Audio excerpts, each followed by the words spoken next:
ఇక మొదలెడదామా? Hey guys, welcome to legal bites and life. నా పేరు మౌనిక. నేను ఒక చిన్న లీగల్ అప్డేట్ తెచ్చాను. జనరల్గా మనకు ఒక లీగల్ ఫార్ములా తెలుసు. ఒక పర్సన్ ఒక క్రైమ్ చేస్తే తనకి జైల్ పనిష్మెంట్ అనేది ఇస్తారు.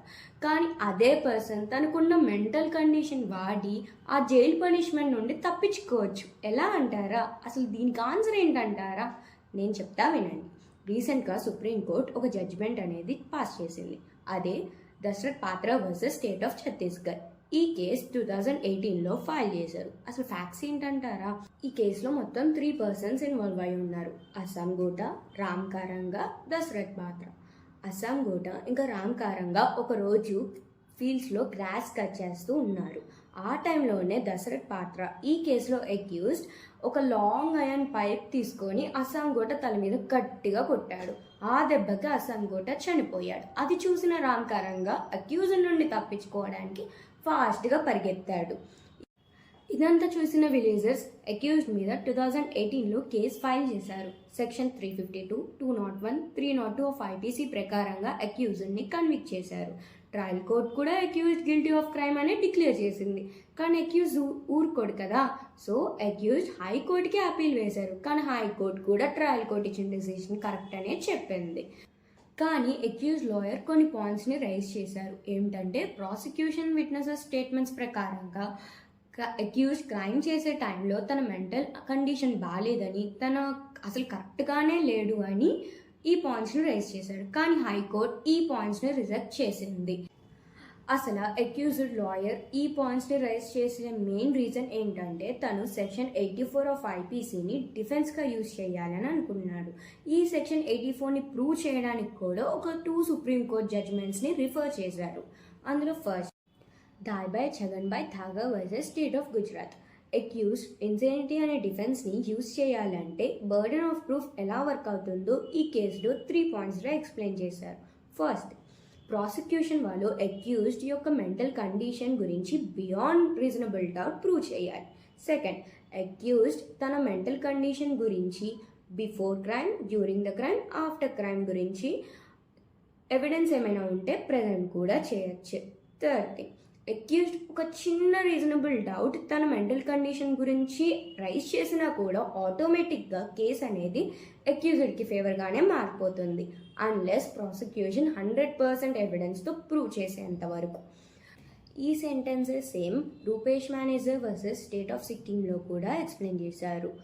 అక్యూజ్డ్ సెక్షన్ 84 కింద డిఫెన్స్గా యూజ్ చేయాలి అంటే ఒక చిన్న రీజనబుల్ డౌట్ రైజ్ చేస్తే చాలు అని. అసలు ఈ 2 కేసెస్ మెడికల్ ఇన్సెనిటీ గురించి ఎక్స్ప్లెయిన్ చేస్తుంది. కానీ ఒకవేళ లీగల్ ఇన్సెనిటీ అనే క్వశ్చన్ వస్తే అసలు ఏం ప్రూవ్ చేయాలి, ఏం ప్రూవ్ చేస్తే దేనికి వెయిటేజ్ ఎక్కువ ఉంటుంది? అసలు లీగల్ ఇన్సెనిటీ అంటే ఏంటి? లీగల్ ఇన్సెనిటీ అంటే అక్యూజ్డ్ క్రైమ్ చేసే టైంలో తన మెంటల్ కెపాసిటీ ఎలా ఉంది అని. అంటే అసలు తను చేస్తున్న యాక్ట్ క్రైమ్ కిందకే వస్తుందా, తను చేస్తున్న యాక్ట్ కరెక్టా కాదా అని తనకి తెలియకపోవడమే లీగల్ ఇన్సెనిటీ అంటారు.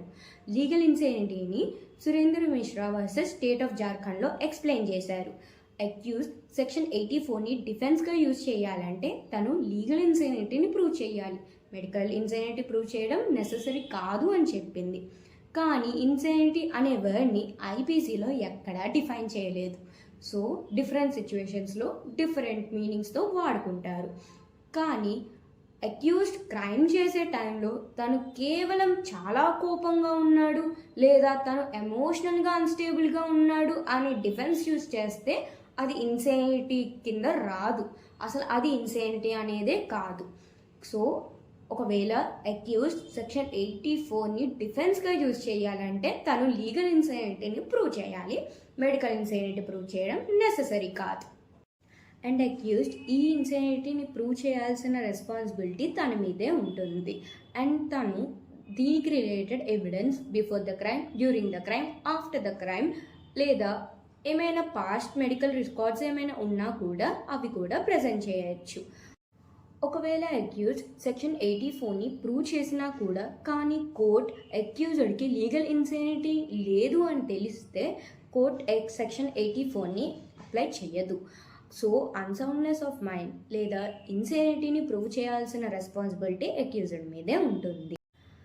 క్రైమ్ తర్వాత పోలీస్ ఇన్వెస్టిగేషన్ అనేది జరుగుతుంది.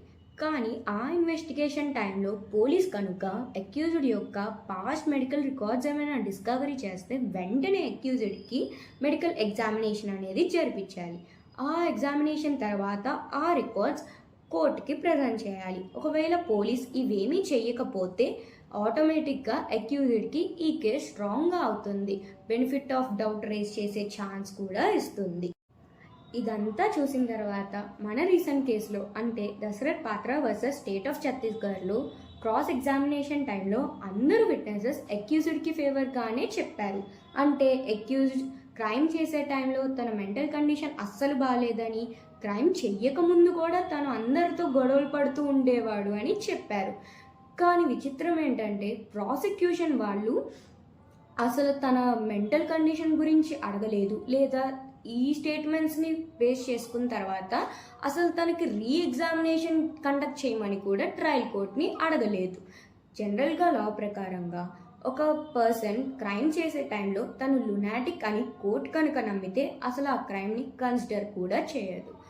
సో ఇదంతా చూసిన తర్వాత మనకి ఏమర్థమైంది? క్రైమ్ చేసే టైంలో పర్సన్ యొక్క మెంటల్ కండిషన్ కూడా ఒక ఇంపార్టెంట్ రోల్ ప్లే చేస్తుంది.